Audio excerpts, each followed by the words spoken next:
नमस्कार साथियों, मैं अनीता श्रीवास्तव आपका हार्दिक अभिनंदन करती हूँ। श्रीमद् वाल्मीकि रामायण में आज का प्रसंग है च्यवन मुनि का शत्रुघ्न को लवणासुर के शूल की शक्ति का परिचय देते हुए राजा मांधाता के वध का प्रसंग सुनाना।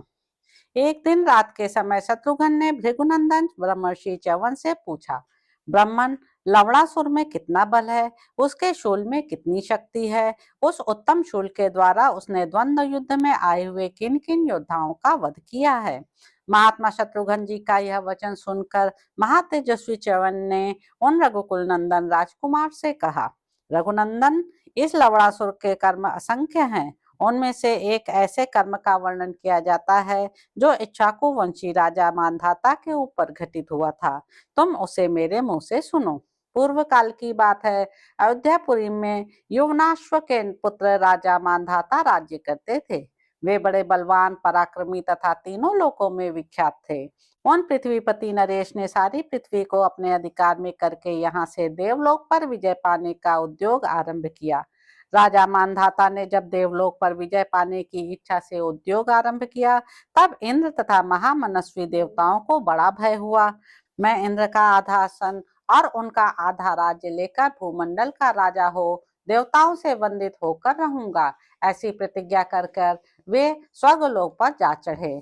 उनके खोटे अभिप्राय को जानकर पाक शासन इंद्र उन यौवनाश्व पुत्र मांधाता के पास गए और उन्हें शांति पूर्वक समझाते हुए इस प्रकार बोले, पुरुष प्रवर, अभी तुम सारे मर्त्यलोक के भी राजा नहीं हुए हो। समूची पृथ्वी को वश में किए बिना ही देवताओं का राज्य कैसे लेना चाहते हो। वीर, यदि सारी पृथ्वी तुम्हारे वश में हो जाए तो तुम सेवकों, सेनाओं और सवारियों सहित यहाँ देवलोक का राज्य करना। ऐसी बातें कहते हुए इंद्र से मांधाता ने पूछा, देवराज, बताइए तो सही, इस पृथ्वी पर कहाँ मेरे आदेश की अवहेलना होती है। तब इंद्र ने कहा, निष्पाप नरेश, मधुवन में मधु का पुत्र लवणासुर रहता है, वह तुम्हारी आज्ञा नहीं मानता। इंद्र की कही हुई यह घोर अप्रिय बात सुनकर राजा मांधाता का मुख लज्जा से झुक गया।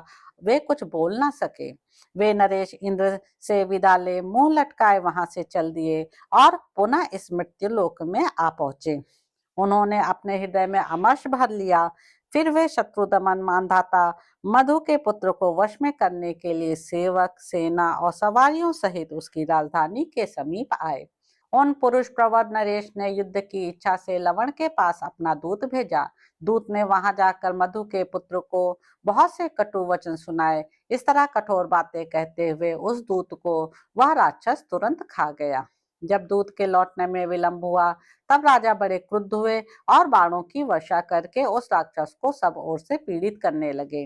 तब लवणासुर ने हंसकर हाथ से वह शूल उठाया और सेवकों सहित राजा मांधाता का वध करने के लिए उस उत्तम अस्त्र को उनके ऊपर छोड़ दिया। वह चमचमाता हुआ शूल सेवक, सेना और सवारियों सहित राजा मांधाता को भस्म करके फिर लवणासुर के हाथ में आ गया। इस प्रकार सारी सेना और सवारियों के साथ महाराज मांधाता मारे गए। सौम्य, उस शूल की शक्ति असीम और सबसे बड़ी चढ़ी है। राजन, कल सवेरे जब तक वह राक्षस उस अस्त्र को न ले, तब तक ही शीघ्रता करने पर तुम निसंदेह उसका वध कर सकोगे और इस प्रकार निश्चय ही तुम्हारी विजय होगी। तुम्हारे द्वारा यह कार्य संपन्न होने पर समस्त लोगों का कल्याण होगा। नरश्रेष्ठ, इस तरह मैंने तुम्हें दुरात्मा लवण का सारा बल बता दिया और उसके शूल की भी घोर एवं असीम शक्ति का परिचय दे दिया। पृथ्वीनाथ इंद्र के प्रयत्न से उसी शूल के द्वारा राजा मांधाता का विनाश हुआ था। महात्मन, कल सवेरे जब वह शूल लिए बिना ही मांस का संग्रह करने के लिए निकलेगा, तभी तुम उसका वध कर डालोगे, इसमें संशय नहीं है। नरेंद्र, अवश्य तुम्हारी विजय होगी। तो इस प्रकार साथियों, उत्तर कांड में निहित 67वां सर्ग यहाँ पर समाप्त होता है। इसके अगले अंक में आप जानेंगे कि लवणासुर का आहार के लिए निकलना, शत्रुघ्न का मधुपुरी के द्वार पर डट जाना और लौटे हुए लवणासुर के साथ उनकी रोष भरी बातचीत। तो अब आपसे अगले अंक में मुलाकात होगी। मेरे YouTube चैनल संवाद विद अनीता को लाइक करें, शेयर करें, सब्सक्राइब करें। धन्यवाद साथियों।